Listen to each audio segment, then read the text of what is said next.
दामन पे कोई छीट ना, खंजर पे कोई दाग, तुम कत्ल करो हो कि करामात करो हो। आदाब दोस्तों, मैं जाकिर अली त्यागी। दोस्तों, हाल ही में आरएसएस प्रमुख मोहन भागवत की तरफ से लिंचिंग को लेकर आए बयान पर सांसद असदुद्दीन ओवैसी ने ऐसा क्या कहा कि जिसको लेकर आरएसएस के खेमे में खलबली मच गई है और मीडिया पर ब्रेकिंग न्यूज की तरह ओवैसी का वह बयान चल रहा है। आइए आपको बताते हैं कि ओवैसी का वह बयान क्या था जिसके बाद खलबली मची हुई है। दोस्तों, मॉब लिंचिंग पर ओवैसी ने ट्वीट करते हुए और मोहन भागवत को करारा जवाब देते हुए ट्विटर हैंडल पर लिखा कि पीड़ित भारतीय थे, दोषियों को किसने माला पहनाई, तिरंगे में शव को किसने लपेटा, बीजेपी सांसद गोडसे से प्यार करते हैं, गांधी और तबरेज की हत्या करने वाली जो विचारधारा है उससे बड़ी बदनामी भारत की नहीं हो सकती। भागवत लिंचिंग पर रोक की बात नहीं कह रहे, वो कह रहे हैं कि इसे लिंचिंग ना कहा जाए। तो दोस्तों, उसके बाद आइए आपको यह भी दिखाते हैं कि मोहन भागवत का वो कौन सा बयान था जिसके बाद असदुद्दीन ओवैसी ने भागवत को करारा जवाब दिया। नहीं, आज भी नहीं है। आज भी हमारे संविधान में भी कुछ ऐसा नहीं है। उदारता की हमारी परंपरा है, सबके स्वीकार की हमारी परंपरा है। यहाँ ऐसी बातें कभी हुई नहीं। जिन देशों में हुई वहां उनके लिए शब्द है। जैसे एक शब्द चला पिछले साल, लिंचिंग, ये क्या हमारे यहाँ होता था? कभी हुआ है? ये शब्द कहां कहां से आए हैं? इसके संबंधित पुरानी कहानी तो एक बाहर जो धर्म ग्रंथ तैयार हुआ उससे मिलती है। उस धर्म से उसके कोई संबंध नहीं, लेकिन घटना।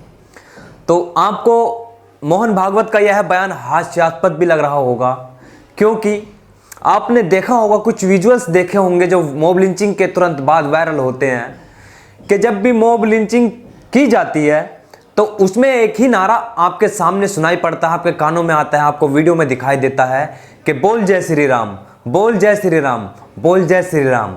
और जान बचाने वाला क्या नहीं करता, अपनी जान बचाने के लिए जय श्री राम का नारा बुलंद आवाज में बोल देता है, लेकिन उसके बाद भी उसको बख्शा नहीं जाता है, उसको मौत के घाट उतार दिया जाता है। आप तबरेज का मामला देख लीजिए, या आप पहलू खान का मामला देख लीजिए, या आज फिर से जो है झारखंड में मॉब लिंचिंग हुई है, वहां पर आप देख सकते हैं गुड़गांव हरियाणा में फिर से एक पति पत्नी को उनसे जय श्री राम कहलवाया गया और ना कहने पर पति को पूरी तरह से पीटा गया और उसकी पत्नी को जो है बहुत ही गंदे अल्फाज से जो है अपमानित किया गया।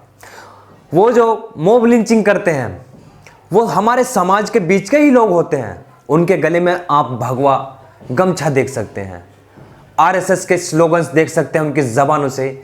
मुझे याद आ रहा है कि लाल कृष्ण आडवाणी ने जब 1992 को बाबरी मस्जिद को शहीद किया गया था तो उसके बाद आडवाणी ने अपने एक इंटरव्यू में कहा था कि जय श्री राम का नारा जो क्रिएट किया गया था ये एक धार्मिक उन्माद फैलाने के लिए, वो एक राजनीति को बढ़ावा देने के लिए इस नारे को हमने जो है इस्तेमाल किया था। वो कोई धार्मिक नारा नहीं था।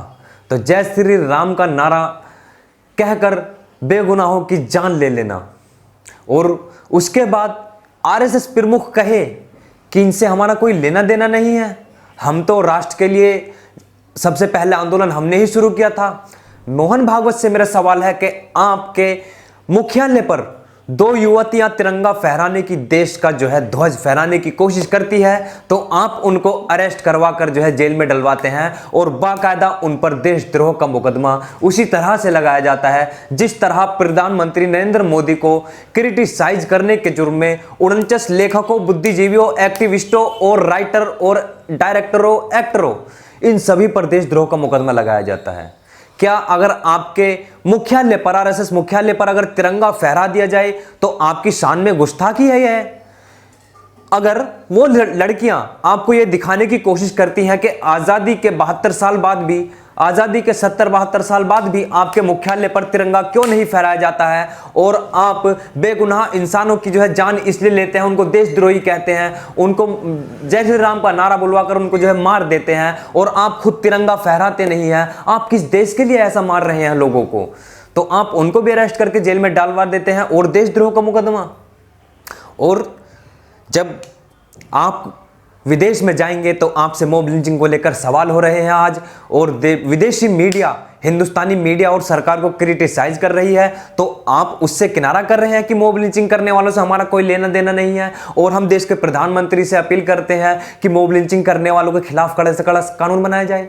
सुप्रीम कोर्ट भी है आदेश दे चुका है नरेंद्र मोदी सरकार को कि मॉब लिंचिंग पर राज्य सरकारें कड़े से कड़ा कानून बनाए और इस पर लगाम लगाए। लेकिन सुप्रीम कोर्ट के आदेश के बावजूद केंद्र सरकार ने सुप्रीम कोर्ट के आदेश को ठेंगा दिखाने की कोशिश की है कि हम आपका आदेश मानने वाले नहीं हैं। हम जो मानेंगे सिर्फ आरएसएस मुख्यालय से क्रिएट किए गए नारों को मानेंगे, जैसे कि जय श्री राम, या जो है कि ये देशद्रोही है, यह आतंकवादी है, ये गद्दार है, इसे पाकिस्तान चला जाना चाहिए। ये सुप्रीम कोर्ट का आदेश मानने वाले नहीं है। बेगुनाह लोगों की जान कब तक आप लेते रहेंगे और फिर कह देंगे कि हमारा इनसे कोई लेना देना नहीं है। राजस्थान के राजसमंद में शंभू लाल रैगर एक बाहरी राज्य के मजदूर का जो है कत्ल करके उसको आग के हवाले कर देता है और कुल्हाड़ी से उसका बेरहमी से कत्ल करता है और उसको जला दिया जाता है। और उसके समर्थन में आपकी पार्टियां जो है रैली निकालती हैं अगर उसको अरेस्ट कर लिया जाता है। और आप कहते हैं कि मॉब लिंचिंग करने वालों से हमारा कोई लेना देना नहीं है, बलात्कारियों से हमारा कोई लेना देना नहीं है। तो वही बात हो गई ना कि दामन पे कोई छींट ना, खंजर पे कोई दाग, तुम कत्ल करो हो कि करामात करो हो। तो बहुत बहुत शुक्रिया दोस्तों, हमारी इस वीडियो को लाइक करें, शेयर करें और कमेंट करके अपनी राय देना ना भूलें।